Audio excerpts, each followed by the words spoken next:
안녕하세요. 아내의 림프암을 항암 치료 없이 완전 관해시킨 면역 닥터 서정원 원장입니다. 지금까지 저는 암 환자뿐 아니라 모든 사람에게 가장 건강한 식사는 생식 분말 중심 식사라고 말해왔습니다. 하지만 생식 분말 중심 식사를 더 건강하게 만드는 요소가 있는데요. 바로 기름입니다. 그래서 오늘은 생식 분말 중심 식사 혹은 생채식 중심 식사를 하려는 분들에게 도움이 되는 기름을 고르는 방법을 알려드리려 합니다. 좋은 기름은 암을 죽이고 나를 살리지만 나쁜 기름은 반대로 작동합니다. 어려운 내용이지만 귀에 쏙쏙 들어오도록 최대한 쉽게 설명드릴 테니 끝까지 따라와 보세요. 사람이 음식의 형태로 얻을 수 있는 지방의 형태는 정해져 있습니다. 탄수화물과 지방이 대부분입니다. 단백질도 가능하지만 상대적으로 훨씬 어렵습니다. 우리가 섭취한 지방은 소화 과정을 거쳐서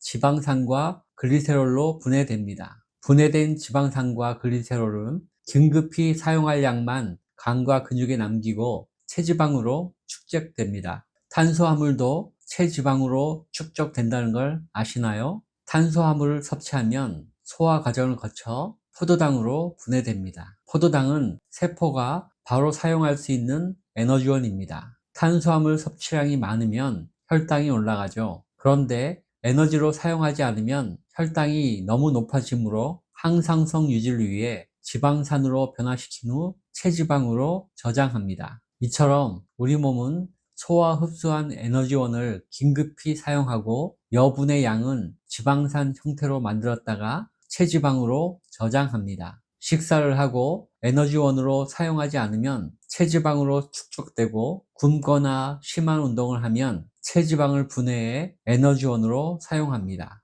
만약 장기간 단식을 하거나 심각할 정도로 저칼로리 식사만 한다면 어떻게 될까요? 이 경우엔 체지방 분해한 것만으론 에너지원이 부족하기 때문에 근육도 분해해서 사용합니다. 이렇게 축적된 체지방은 피하 지방과 내장 지방으로 나뉘어 축적되는데 주로 건강에 문제를 일으키는 것은 내장 지방입니다. 간과 근육 등에도 일부 저장되지만 지방을 가장 많이 축적할 수 있는 곳은 복부입니다. 복부 지방이 축적되는 속도는 먹는 양으로만 결정되지는 않습니다. 호르몬 변화가 동반되면 지방량은 위험한 수준까지 올라가기도 합니다. 호르몬 영역에선 스트레스와 연령이 중요한데 스트레스는 개인차가 많고 누구나 관련 있는 영역은 연령입니다. 나이가 많아질수록 스트레스 호르몬인 코티졸 분비가 증가합니다. 그 외에 다른 호르몬들은 빠르게 줄거나 저항성이 커져서 기능이 떨어집니다. 50대 갱년기에 운동량은 줄고 탄수화물 중심의 식사를 지속한다면 내장 지방이 늘면서 고속노화의 길로 들어서게 됩니다. 내장 지방이 위험한 이유가 있습니다. 내장 지방은 수시로 분해되어 조직과 혈액 속으로 스며들고 그곳에서 다시 축적되는 성격이 있습니다. 내장 지방이 분해될 땐 지방만 나오는 게 아닙니다. 지방에 갇혀있던 많은 양의 염증성 물질도 함께 배출됩니다. 지방은 염증 물질들을 잡고 축적되었다가 분해될 때면 이들도 함께 놓아줍니다. 그래서 간헐적 단식을 하거나 갑자기 운동량을 늘리면 체지방이 분해되면서 염증 물질들도 일시적으로 늘어납니다. 이때 각종 독소와 염증 물질들이 혈관과 림프관을 타고 전신으로 퍼져나갑니다. 이 염증 물질들이 간과 콩팥 안에 쌓이면 간과 콩팥의 기능이 나빠지고 뇌 안에 쌓이면 인지 기능이 저하됩니다. 혈관에 쌓이면 동맥 경화가 되고 림프절 안에서 쌓이면 면역세포가 무기력해집니다. 그래서 복부 비만이 심할수록 당뇨병, 고혈압, 고지혈증이 생기고 심장질환, 뇌질환, 각종 암 발생이 증가하는 것입니다. 이런 사태를 예방하려면 단순 가공당 형태가 아닌 식사, 정확하게는 자연식품과 가까운 형태로 먹는 것이 최선입니다. 그런데 달달하고 입에서 살살 녹는 초가공 식사를 수십 년간 해온 우리 몸이 갑자기 거친 자연식품을 섭취하는 건 쉬운 일이 아닙니다. 생곡류와 생채식은 거칠어서 오래 씹어도 좀처럼 소화가 안 됩니다. 완전 소화가 안 되면 흡수도 안 되고 장내에서 잘 부패하고 염증을 일으킵니다. 이것은 우리 몸이 가진 본래의 보호 메커니즘이니 마음대로 바꿀 수 없습니다. 그럼 어떻게 자연 그대로의 생체식 식사가 가능할까요? 제가 제시한 답은 생식분말 중심 식사입니다. 생식분말 중심 식사는 우리 몸이 비록 늙었더라도 성인병과 암을 예방하고 치료할 수 있도록 도와줄 만큼 강력한 식사입니다. 유기농 생식분말은 유기농으로 재배된 자연식품들을 동결 건조한 후 갈아 만든 것이기에 자연 그대로의 영양소가 들어있습니다. 곡류나 생채소를 먹는 것에 비해 소화 흡수가 쉽고 별도의 조리 과정도 필요하지 않아 바쁜 현대인에겐 최적이라 생각합니다. 다만 아쉬운 것은 칼로리가 너무 적다는 점입니다. 한 포당 150칼로리에 불과해 이대로만 먹으면 체중과 체지방 감소가 불가피합니다. 그래서 저는 생계란에 발화생들기름 한 스푼을 섞어 죽처럼 만든 후 생식 분말에 생합착 올리브유 한 스푼을 더 섞어 과일과 함께 천천히 씹어 먹습니다. 중간 사이즈 생계란 한 개엔 약 75kcal가 들어있고 발화생들기름 한 스푼은 90kcal입니다. 생합착 올리브유 한 스푼도 90kcal이니 모두 합치면 총 450칼로리가 됩니다. 사과 반쪽의 칼로리도 50kcal 정도 되니 생식분말 중심 식사 한 끼로 얻는 총 에너지는 약 500kcal입니다. 이 정도면 약간의 체지방 감소가 있을 수 있는 훌륭한 다이어트 식단이 되지만 가급적 인위적인 감량을 하지 않는 게 좋습니다. 그래서 저는 추가로 찐 고구마 한 개를 더 먹어 200kcal를 추가하고 있고 아내는 반 개를 먹어 100kcal를 추가하고 있습니다. 어떤가요? 성인 한 끼 식사로 여성 600kcal, 남성 700kcal 적당하지 않나요? 질병을 예방하고 치료할 목적이라면 적정 칼로리 섭취도 중요하지만 그 칼로리를 어디서 얻는지가 더욱 중요합니다. 예를 들어 설명해 보겠습니다. 닭장에서 기른 닭의 달걀엔 오메가6 지방산이 많습니다. 이에 비해 방목한 닭의 달걀엔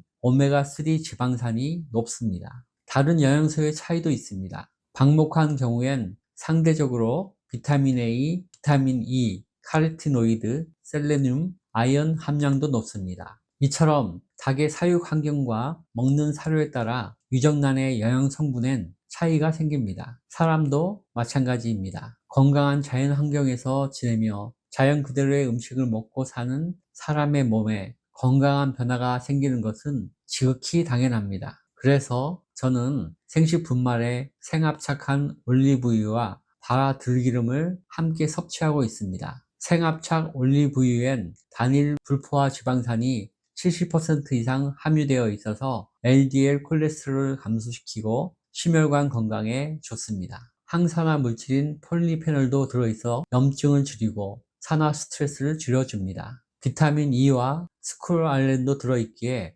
항산화 항암 효과도 기대할 수 있습니다. 발화 생들기름엔 오메가3 지방산이 60%가량 들어있습니다. 아마씨보다 들깨에 오메가3 함유량이 많아서 장기간 섭취하면 심혈관 위험을 크게 낮춰줍니다. 그뿐 아니라 항산화 물질인 로즈마린산도 들어있어서 항염증, 항산화 기능으로 면역력을 올려줍니다. 저는 심내혈관 질환, 암을 포함한 대부분의 병에 생식분말과 좋은 기름 섭취는 필수라고 생각합니다. 반면 옥수수유, 대두유 같은 정제유에는 오메가6 지방산이 많습니다. 오메가6 지방산은 체내에서 염증성 물질을 만들어냅니다. 더구나 핵산이란 화학 용매를 사용해서 고온 상태에서 기름을 추출하기 때문에 기름이 산화되고 영양소는 파괴됩니다. 문제는 이런 기름으로 고온 상태에서 조리하면 트랜스 지방이 생깁니다. 고온 조리된 식재료에선 아크릴아마이드와 최종 당화산물 같은 발암물질도 발생합니다. 그러니 이런 기름으로 조리된 음식물을 섭취해서는 안 됩니다. 화약을 들고 불길 속으로 들어가는 것과 같습니다. 발암물질로 변한 음식을 먹을 때마다 염증이 증가합니다. 섭취한 지방은 몸에 축적되었다가 분해되기를 반복하면서 전신염증으로 확산됩니다. 관절염증, 당뇨병, 심혈관계 질환, 암의 발병 위험을 높이고 치료에도 잘 반응하지 않는 몸이 됩니다. 이제 결론을 말씀드리겠습니다. 우리 몸은 자연과 공생하도록 프로그램 되어 있습니다. 자연에서 멀어질수록 건강을 잃고 빠르게 노화하며 질병으로 죽을 가능성은 높아집니다. 건강하게 살고 싶다면, 만성 질병과 암을 극복하기 원한다면 자연과 최대한 가까워지는 방법 안에서 찾으셨으면 좋겠습니다. 제가 찾은 해답은 생식분말 중심 식사를 하면서 생합착 올리브유와 들기름을 곁들이는 것입니다. 찾는 방법도 간단합니다. 라벨만 보면 곧 확인할 수 있으니까요. 첨단 의학이 주는 치료 효과는 매우 강하지만 잠시뿐입니다. 몸이 가진 본래의 치유력과 면역력을 회복해야만 치료 효과를 유지할 수 있습니다. 저를 포함한 우리 모두가 최우선적으로 믿어야 할 것은 우리 몸이 스스로 치유할 수 있는 능력이 있다는 것입니다. 그리고 자연과 가까운 생활 환경과 친환경 먹거리로 바꾸고 자신의 몸을 진정으로 사랑하고 축복하는 것입니다. 의료 기술의 도움은 꼭 필요한 것만 받으세요. 나머지 모두 당신의 몫이니 의존하지 마세요. 가족의 사랑과 도움을 받아내는 것도 당신의 몫입니다. 당당히 요구하세요. 영상을 끝까지 시청해 주셔서 감사합니다. 도움이 되셨다면 좋아요, 구독, 알림 설정 부탁드립니다.